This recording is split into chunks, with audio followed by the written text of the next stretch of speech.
Hi friends, this is Ravi and welcome to Kumar TV Telugu YouTube channel అండి. For the first time మన ఛానల్ని watch చేస్తున్నట్లయితే కనుక మేక్ షూర్ సబ్స్క్రైబ్ చేసుకుని నాకు సపోర్ట్ చేయండి. మరిన్ని యూస్ఫుల్ వీడియోస్ మీకు అయితే తీసుకొస్తాను.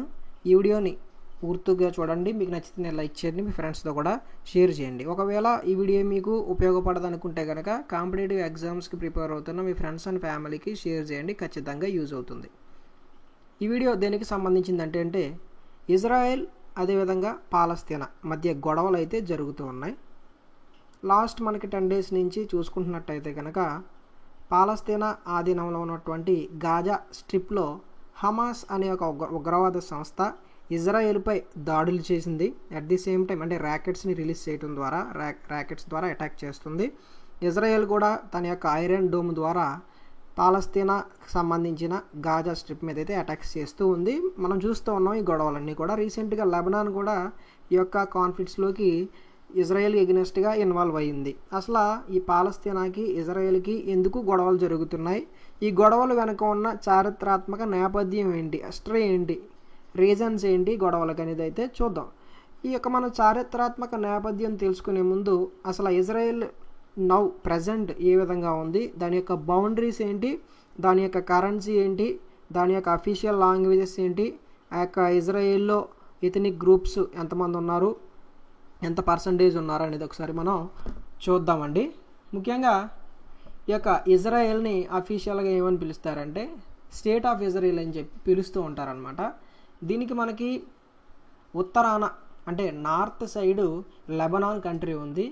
ఇవన్నీ కూడా మిడిల్ ఈస్ట్ కంట్రీస్ అంటే ఆసియాకి యూరప్కి మధ్య ఉన్న కంట్రీస్ అనమాట. మిడిల్ ఈస్ట్ని తెలుగులో మధ్య ప్రాంత్యం అంటారు, వెస్ట్ ఆసియాని పశ్చిమ ఆసియా అని చెప్పి పిలుస్తూ ఉంటారు. ఇజ్రాయెల్కి ఈ యొక్క north side Lebanon boundary share చేసుకుంటుంది. ఈ యొక్క లెబనాన్ క్యాపిటల్ మనకి బీరూట్ అనమాట నార్త్ సైడ్. ఇక నార్త్ ఈస్ట్ సైడ్ చూసుకుంటే ఈశాన్యం వైపు చూసుకుంటే సిరియా అనేది బౌండరీ షేర్ చేసుకుంటుంది. సిరియా క్యాపిటల్ మనకి డమస్కస్. అదేవిధంగా ఈస్ట్ సైడ్ చూసుకున్నట్లయితే జోర్డాన్తో, at the same time Palestinian territory అయినటువంటి వెస్ట్ బ్యాంక్తో, పాలస్తీనాకి సంబంధించిన దాని యొక్క కంట్రోల్లో ఉన్న వెస్ట్ బ్యాంక్ తోటి ఇది తూర్పు సైడు ఈస్ట్ సైడు బార్డర్ని షేర్ చేసుకుంటుంది. At the same time west side చూసుకున్నట్లయితే ఈ యొక్క పాలస్తీనా టెరిటరీ అయినటువంటి గాజా స్ట్రిప్తో ఇది బౌండరీని షేర్ చేసుకుంటుంది. At the same time south west side అంటే నైరుతి సైడు యొక్క ఈజిప్ట్తో ఇజ్రాయెల్ అనేది బౌండరీని అయితే షేర్ చేసుకుంటుంది అనమాట. అదేవిధంగా మనకి ఒక సీ అయితే ఉంది, మధ్యధరా సముద్రం అని పిలుస్తూ ఉంటారు కదా. ఆ మధ్యధరా సముద్రానికి ఇది ఆగ్నేయ మూల ఉందన్నమాట. సౌత్ ఈస్ట్ సైడ్ ఉంది. యొక్క మెడిటరేనియన్ సీ అని పిలుస్తూ ఉంటారు కదా, దానికి సౌత్ ఈస్ట్ సైడ్ ఉంది. At the same time red సీకి ఎర్ర సముద్రానికి ఇది ఉత్తర భాగాన నార్త్ సైడ్ ఉందన్నమాట. ఇవి ఈ యొక్క ఇజ్రాయెల్ యొక్క బౌండరీస్ గుర్తుపెట్టుకోవచ్చండి.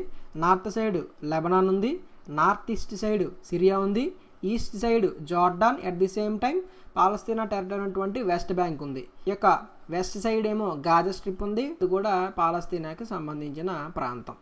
ఇక సౌత్ వెస్ట్ సైడ్ నైరుతి సైడ్ ఏమో ఈజిప్ట్ అనేది ఉంది. ఇక మనం ఈ యొక్క ఇజ్రాయెల్ యొక్క క్యాపిటల్ గురించి మాట్లాడుకున్నట్లయితే దాని యొక్క ఎకనామిక్ అండ్ టెక్నాలజికల్ క్యాపిటల్ వచ్చేమో టెల్ అవీవ్ అని చెప్పి చెప్తూ ఉంటారు. టెల్ అవీవ్ 2017లో December 6న అమెరికా ప్రెసిడెంట్ డొనాల్డ్ ట్రంప్ ఏం చేశారంటే ఈ యొక్క ఇజ్రాయెల్ క్యాపిటల్గా జెరూసలేంని రికగ్నైజ్ చేయడం జరిగిందనమాట. సో ఈ జెరూసలేం అనేది ఎక్కడ ఉందంటే కరెక్ట్గా ఇది మనకి ఈ వెస్ట్ బ్యాంక్ ఏదైతే పాలస్తీనియన్ల చేతిలో ఉందో ఆ వెస్ట్ బ్యాంక్కి ఇజ్రాయెల్కి బార్డర్లో ఉంటుందన్నమాట ఈ జెరూసలేం.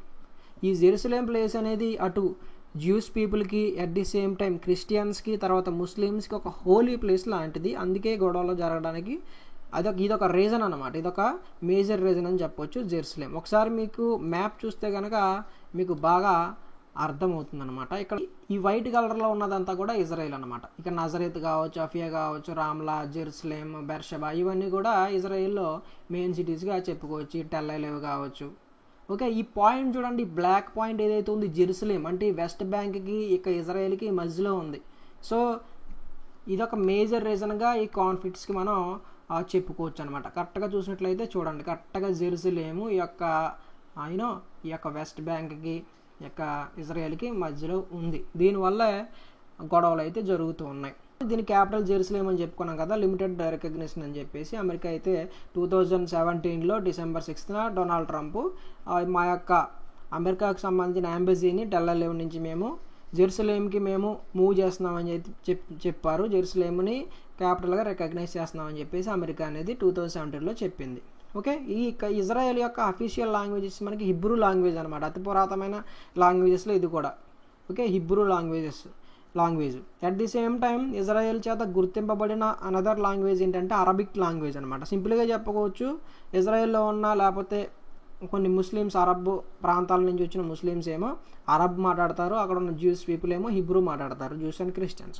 ఇప్పుడు ఎథనిక్ గ్రూప్స్ గురించి మాట్లాడుకుందాం. అకార్డింగ్ టు 2019 74.2% అక్కడ జ్యూస్ పీపుల్ అంటే యూదులు ఉన్నారు, 20.9% ఏమో అరబ్బులు ఉన్నారు అంటే ముస్లిమ్స్, 4.8% అదర్ కమ్యూనిటీస్ ఉన్నారన్నమాట. ఇంకా రిలీజియన్స్ గురించి మాట్లాడుకుంటే రిలీజియన్ అకార్డింగ్ టు 2019 74.2% జుడాయిజం అంటే యూదులు అనుకోవచ్చు సింపుల్గా ఉన్నారు, 17.8% ఇస్లామిక్ పీపుల్ ఉన్నారు, తర్వాత 2.0 క్రిస్టియానిటీ క్రైస్తవులు 2.0 మాత్రమే ఉన్నారు, 1.6% డ్రూజ్ అనేవాళ్ళు, 4.4% ఏమో అదర్ రిలీజియన్స్ పీపుల్ ఉన్నారనమాట. ఇక డెమినిమ్స్ చూసుకుంటే అంటే మన ఇండియా వాళ్ళు ఇండియన్స్ అంటారు, తర్వాత అమెరికా వాళ్ళని అమెరికన్స్ అంటారు, అలాగే ఈ యొక్క ఇజ్రాయేలీ పీపుల్ని ఇజ్రాయేలీస్ అని పిలుస్తారనమాట. ఇజ్రాయేలీస్. గవర్నమెంట్ చూసుకుంటే యూనిటరీ పార్లమెంటరీ కాన్స్టిట్యూషనల్ రిపబ్లిక్ అనేది గవర్నమెంట్ అనేది రన్ అవుతుంది. ప్రెసిడెంట్ వచ్చి మనకి రివిలిన్ అనే అతను ప్రెసిడెంట్, ప్రైమ్ మినిస్టర్ మనకి బెంజమిన్ నెతన్యాహు ప్రస్తుతానికి ఇజ్రాయెల్ యొక్క ప్రైమ్ మినిస్టర్ అనమాట. ఇంకా ఈ యొక్క ఇజ్రాయెల్ కరెన్సీని డబ్బులు ఏమని పిలుస్తారంటే ఇజ్రాయేలీ షెకెల్స్ అని పిలుస్తారు, ఇజ్రాయేలీ షెకెల్స్ అని చెప్పి పిలుస్తారన్నమాట. సో ఇది ఒక కొంచెం ఇన్ఫర్మేషన్ బేసిక్గా తెలుసుకోవాల్సింది ఇజ్రాయెల్ గురించి. ఇది ఒక మిడిల్ ఈస్ట్ కంట్రీ అని, దాని యొక్క బౌండరీస్ ఇవన్నీ కూడా. ఇప్పుడు మనం దీని యొక్క హిస్టరీ తెలుసుకుందాం, చారిత్రాత్మక నేపథ్యం, గొడవలు ఎక్కడ స్టార్ట్ అయ్యాయి అనేది తెలుసుకుందాం. ఫస్ట్ మనకి పశ్చిమాసియా ఘర్షణలు అంటే వెస్ట్ ఆసియన్ కాన్ఫ్లిక్ట్స్ అని అయితే చెప్పుకోవచ్చు. అసలు ఈ గొడవలు ఎక్కడ స్టార్ట్ అయ్యాయని తెలుసుకోవాలంటే అసలు ఈ వెస్ట్ ఆసియన్ కంట్రీస్ అంటే ఏంటో చూద్దాం. ఏవైతే యూరప్కి ఆసియాకి ఆ మధ్య ప్లేస్ ఏదైతే ఉందో దాన్ని మనం ఏమని పిలుస్తామంటే వెస్ట్ ఆసియా అని పిలుస్తాం. At the same time middle east అని చెప్పి పిలుస్తూ ఉంటాం అనమాట. సో అక్కడ ఈ యొక్క అరబ్బులకు ఓకే అంటే అరబిక్ పీపుల్కి ఎట్ ది సేమ్ టైం జ్యూస్కి అంటే అరబ్స్కి జ్యూస్కి మధ్య జరిగిన గొడవలను ఏమని పిలుస్తారంటే వెస్ట్ ఆసియన్ క్రైసిస్ అని పిలుస్తారు, అంటే పశ్చిమ ఆసియా సంక్షోభం. ఇది అసలు గొడవలు ఎందుకు జరిగాయంటే ప్రధానంగా పాలస్తీనా ఆక్రమణకు సంబంధించింది. అంటే అప్పటి వరకు వేరే వేరే కంట్రీస్లో ఉన్న యూదులంతా కూడా పాలస్తీనాకు వచ్చి ఆ ప్లేస్ని ఆక్రమించుకోవటం, అక్కడతో గొడవలు అనేవి జరుగుతాయి. ఓకే, అరబ్బులు నివాసం ఉంటున్న పాలస్తీనా 2వ ప్రపంచ యుద్ధానికి ముందు బ్రిటిష్ నియంత్రణలో ఉండేది. 2వ ప్రపంచ యుద్ధం ఎప్పటి వరకు జరిగిందంటే 1939 to 1945. అంటే ఈ యుద్ధం ఎండయ్యేంత వరకు కూడా ఈ పాలస్తీనా అనేది బ్రిటిష్ వాళ్ళ చేతిలో ఉండేదన్నమాట. అక్కడ ఉన్న జెరూసలేం ఏ ప్లేస్ అయితే వీళ్ళకి ఇంపార్టెంటో యూదులు, క్రైస్తవులకి, ముస్లింలందరికీ కూడా ఈ జెరూసలేం అనేది చాలా ఇంపార్టెంట్. ఇది ఒక హోలీ ప్లేస్ అన్నమాట. ఎవరికి? జ్యూస్ పీపుల్కి, క్రిస్టియన్స్కి, ముస్లిమ్స్కి. ఓకే, ఈ యొక్క జ్యూస్ పీపుల్ ఏం బిలీవ్ చేస్తారంటే ఈ పాలస్తీనా ఏదైతే ఉందో దీనిని ప్రామిస్డ్ ల్యాండ్గా వాళ్ళు బిలీవ్ చేస్తారంటే దేవుడు వాళ్ళకి ఇస్తానన్న ఒక ప్లేస్గా వాళ్ళు దాన్ని బిలీవ్ చేస్తారనమాట. Okay, the Jews traditionally considered Palestine as their promised ల్యాండ్గా వాగ్దత్త భూమిగా వాళ్ళు పరిగణిస్తారు. ప్రాచీన కాలంలో అక్కడ నుండి వాళ్ళను నిర్వాసితులను చేయడంతో వారు యూరప్, ఆసియా అంతటా వలసలు పోయారు. యేసుక్రీస్తుని సిలువ వేయడానికి యూదులను బాధ్యులుగా చేసి యూరప్లో ఉన్న క్రైస్తవులు వాళ్ళని వేధింపులకు గురి చేసేవాళ్ళు. జర్మనీలో నాజీ పాలన కింద లక్షలాది యూదులను చంపడం, జైలు పాలు చేయడం దీనికి పరాకాష్ట. అంటే యూదుల్ని ప్రపంచవ్యాప్తంగా అసహించుకోవడానికి వన్ ఆఫ్ ద రీజన్స్ ఏంటంటే వాళ్ళని యేసుక్రీస్తు చనిపోవడానికి మేజర్ రీజన్గా చేయటం అనమాట. మీరు బైబిల్ని కనుక పరిగణించినట్లయితే యూదులే సిలువ వేయమని చెప్పి అరుస్తూ ఉంటారు అనమాట. జీసస్ క్రైస్ట్ని సిలువ వేయమని యూదులే అరుస్తూ ఉంటారు. సో దాన్ని ఒక రీజన్గా తీసుకుని యూరప్లోను, ఆసియాలో ఉన్న క్రిస్టియన్ పీపుల్ వాళ్ళని ఎక్కువగా ఇబ్బందులకు గురిపెట్టేవారు. అసలు వాళ్ళు ఇజ్రాయెల్లో ఉండకుండా వేరే దేశాలకు ఎందుకు పారిపోయారంటే అప్పుడు రోమన్ చక్రవర్తుల కాలంలో కానీ వాళ్ళని ఇంకా హింసలు పెట్టి ఆ ప్లేస్ నుంచి వెళ్ళగొట్టేశారనమాట. అందుకే వాళ్ళు మొత్తం ప్రపంచం అంతా కూడా మైగ్రేట్ అయిపోయారు. ఓకే, ఇంకా మిగతా ప్రపంచంలో ఉన్న క్రిస్టియన్స్ ఏమో వాళ్ళనే యేసుక్రీస్తు చనిపోవడానికి మేజర్ రీజన్ చేసి వాళ్ళని హింసలు పెట్టడం మొదలుపెట్టారు. ఇంకా జర్మనీలో అయితే నాజీ పాలన అంటే హిట్లర్ టైంలో ఇంచుమించు 60 లక్షల మంది యూదుల్ని హోలోకాస్ట్ ద్వారా అంటే వాళ్ళని గ్యాస్ ఒక అగ్ని మంటలో వేసి చంపేశారనమాట. ఇంచుమించు 60 లక్షల మందిని చంపేయటం, తర్వాత యాంటీసెమిటిజం అనేది అంటే వాళ్ళ మీద ఒక డిస్క్రిమినేషన్ చూపించటం, ఒక రేసిజాన్ని చూపించడం, ఇవన్నీ చేసి అంటే యూదులను ఒక బానిసలుగా చేసుకోవటం, ఇవన్నీ చేయడం జరిగిందనమాట. హిట్లర్ టైంలో అయితే జర్మనీ నుంచి చాలామంది ఈ జ్యూస్ కమ్యూనిస్ట్కి చెందిన పెద్ద పెద్ద మేధావులంతా కూడా ఆ టైంలో పారిపోతారనమాట వేరే దేశాలకి. ఎగ్జాంపుల్గా ఐన్స్టీన్ కూడా పారిపోయాడని చెప్పుకుంటారనమాట.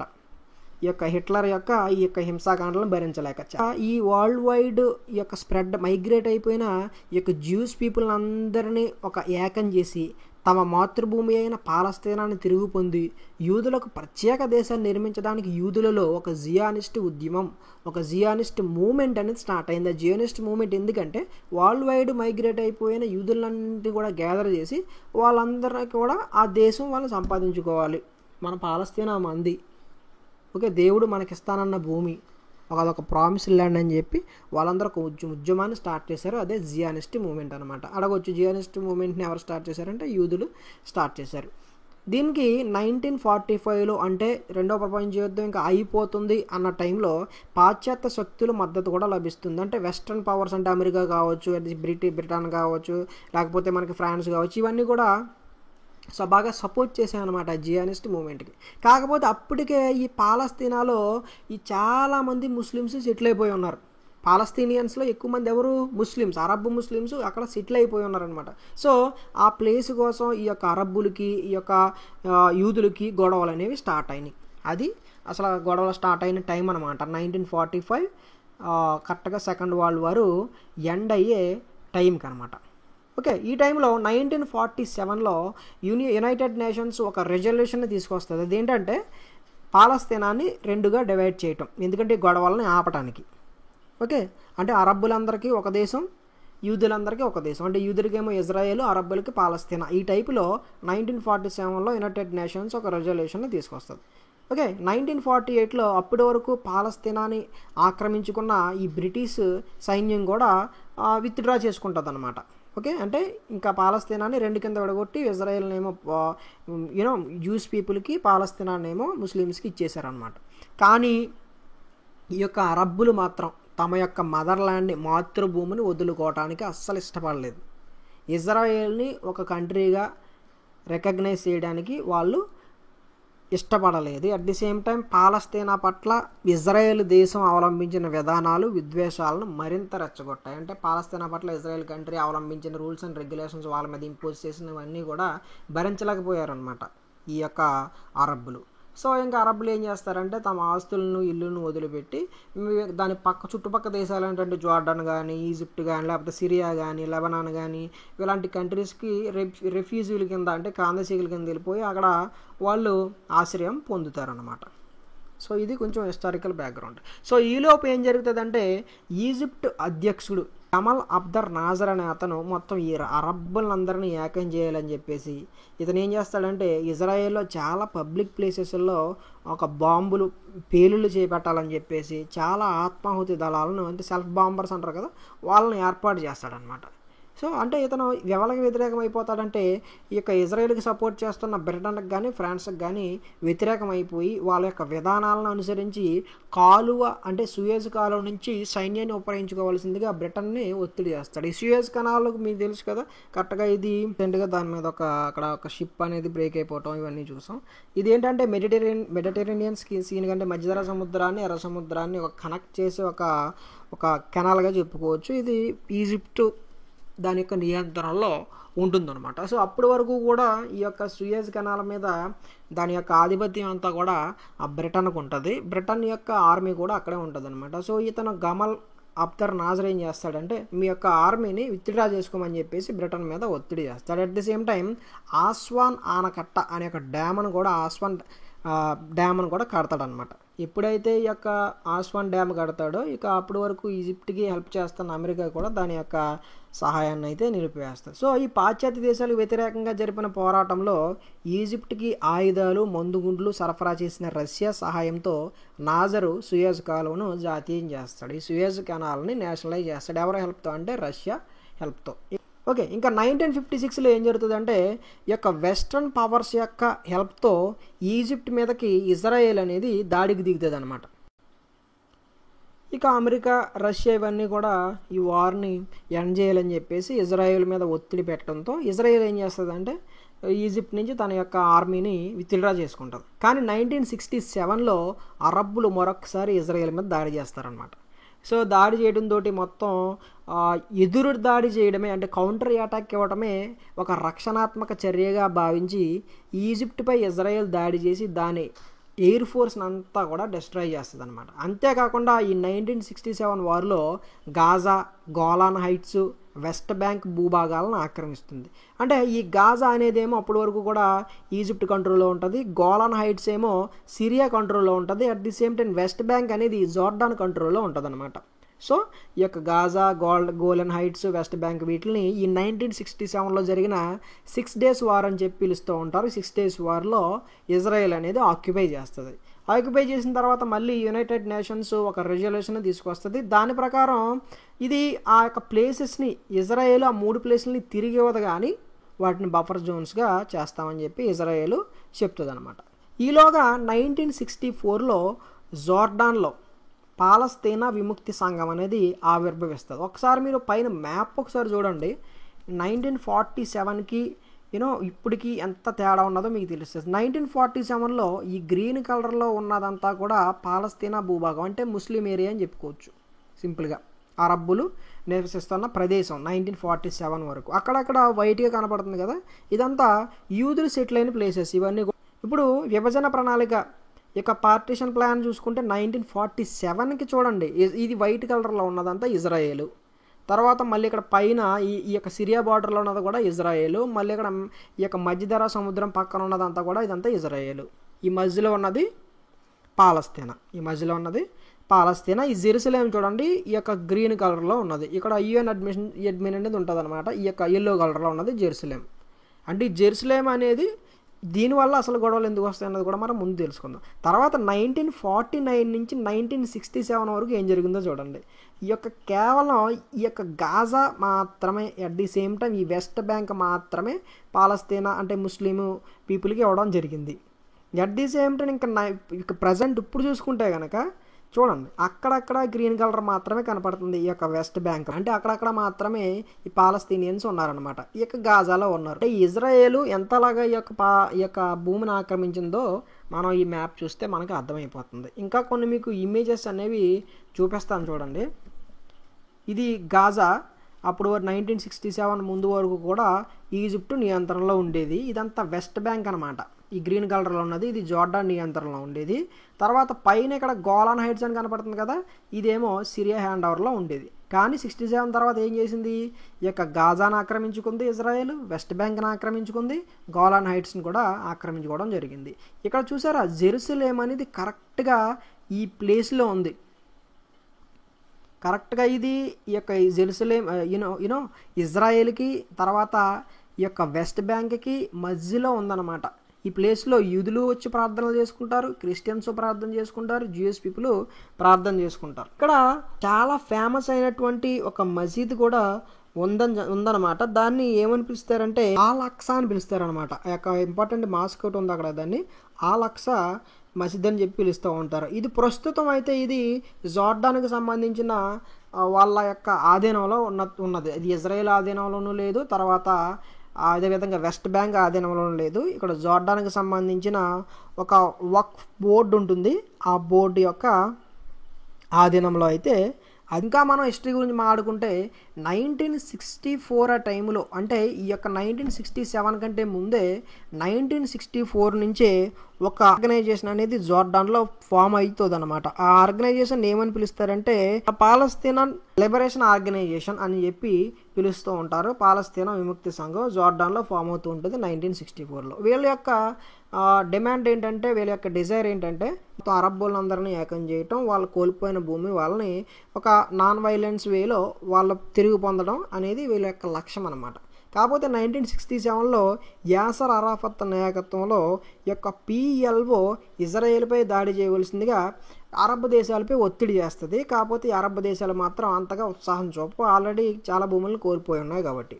దాంతో ఈ PLO నుంచి ఒక వర్గం ఏంటంటే అరాఫత్ నేతృత్వంలో డివైడ్ అయిపోయి విమానాలను అంటే ఇజ్రాయెల్కి సంబంధించిన విమానాలను హైజాక్ చేయటం. అదేవిధంగా 1972లో అయితే సెప్టెంబర్లో మ్యూనిచ్ ఒలింపిక్స్లో ఇజ్రాయెల్కి చెందిన మొత్తం ఒలింపిక్స్ ఈ స్పోర్ట్స్ పర్సన్స్ అందరిని కూడా వాళ్ళని కిడ్నాప్ చేసి వాళ్ళని చంపటం, ఇలాంటి అటాక్స్ దిగుతుంది అనమాట ఈ PLOకి సంబంధించిన ఒక సెక్టర్ అరాఫత్ యొక్క నేతృత్వంలో.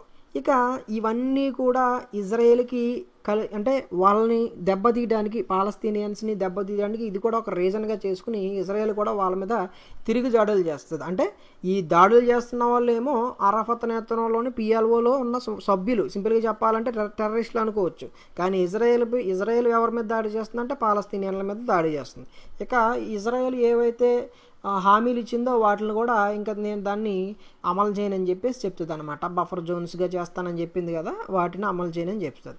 ఇక పాలస్తీనాలో కానీ ఇజ్రాయెల్లో కానీ మిడిల్ ఈస్ట్ ప్లేసెస్లో ఇంకా ఈ అటాక్స్ జరగడం, మళ్ళీ కౌంటర్ అటాక్స్ జరగడం, ఇక ఎప్పుడు కూడా ఒక వార్ అట్మాస్ఫియర్ అయితే ఉండేది అనమాట. At the same time PLO కూడా చిన్న చిన్న బ్రాంచెస్గా విడిపోతుంది. వాళ్ళకే ఇంటర్నల్గా కొన్ని గొడవలు రావడం వల్ల విడిపోద్ది అనమాట. ఇక అరాఫత్ ఏం చేస్తాడంటే ఈ టెర్రరిజాన్ని ఇంకా వదిలేద్దాం అని చెప్పేసి ఇజ్రాయెల్ని ఒక అఫీషియల్ ఒక కంట్రీ లాగా నేను రికగ్నైజ్ చేస్తానని చెప్పేసి ఈ పాలస్తీనియన్లకు ఒక సెల్ఫ్ రూల్ అనేది ఉండాలని చెప్పేసి అనేక ఒప్పందాలు చేసుకుంటాడు ఇజ్రాయెల్ గవర్నమెంట్తో. ఇజ్రాయెల్ గవర్నమెంట్ ఏం చేస్తుందంటే ఓకే అని చెప్పేసి ఈ యొక్క వెస్ట్ బ్యాంక్ నుంచి తన యొక్క ఆర్మీని విత్డ్రా చేసుకుంటుంది. తర్వాత పాలస్తీనాలోని అరబ్బులకి అంటే వెస్ట్ బ్యాంక్లో దీనికి ఆక్రమించుకున్న ప్లేసెస్లో ఉన్న అరబ్బులకి ఓటు హక్కును కూడా ఇస్తుంది అనమాట. కాకపోతే ఇజ్రాయెల్ మాత్రం ఏదో ఒక గొడవలు పెట్టుకోవటం, ఎలాగైనా సరే అక్కడి నుంచి వాళ్ళని పంపించేయాలనే నేపథ్యంలో చాలా గొడవలకు దిగడం జరుగుతుంది. అందువల్ల ఇప్పుడు కూడా చాలా గొడవలుగా జరుగుతూ ఉన్నాయి. వాళ్ళు చేసుకున్న డిమాండ్లు కూడా సక్సెస్ అవ్వలేదు. ఇక పాలస్తీనియన్ దేశానికి ఈ యొక్క PLO చట్టబద్ధ ప్రతినిధిగా ఒక పొలిటికల్ పార్టీ అన్నట్టుగా దాని యొక్క రిప్రజెంటేటివ్గా తీసుకోవడం జరిగింది. ఇక అరాఫత్నేమో దానికి ఒక ప్రెసిడెంట్గా తీసుకోవడానికి చాలా కంట్రీస్ ముందుకు రావడం జరిగాయి అనమాట. కానీ 2004లో ఈ అరాఫత్ అని అతను చనిపోవటం, దానికి ఒక రూమర్ ఏంటంటే అతనికి పాయిజన్ ఇచ్చేసి చంపేశారని రూమర్ కూడా ఉంది. ఇప్పటికీ కూడా ఈ యొక్క పాలస్తీనియన్ సంబంధించిన ముస్లిమ్స్ ఎవరైతే ఉన్నారో వాళ్ళని దేశ బహిష్కరణకి గురవటం, ఎప్పుడు కూడా ఒక వార్ అట్మాస్ఫియర్ని వాళ్ళు ఫేస్ చేయడం, ఎప్పుడు భయపడుతూ ఉండడం, వాళ్ళ సొంత దేశం కోసం పోరాటం, ఇవన్నీ జరుగుతూ ఉన్నాయన్నమాట. సో ఇదన్నమాట హిస్టారికల్గా అక్కడ గొడవలు జరగడానికి ఇవన్నీ కూడా రీజన్స్. ఈ బుక్ వచ్చేసి మనకి 10th క్లాస్ ఏపీకి సంబంధించిన 10th క్లాస్ బుక్ అనమాట, సోషల్ స్టడీస్. మీరు కూడా చదువుకోండి, ఇంకా ఎన్నో మంచి విషయాలు ఉన్నాయి. ఇది బేసిక్గా తెలుసుకోవాల్సిన విషయాలు. మీరు డైలీ పేపర్ చదివితే కనుక కరెంట్ అఫైర్స్లో కూడా మంచి మార్కులు అయితే తెచ్చుకోవచ్చు. వీడియో మీకు నచ్చింది అనుకుంటున్నాను. నేను ఏదన్నా ఒక మిస్టేక్స్ నేను చెప్పిన రాంగ్ ప్రొనౌన్సియేషన్ చేసినా కనుక మీరు కామెంట్లో తెలియజేయండి. Thank you so much for watching. Share with your friends. By bye friends.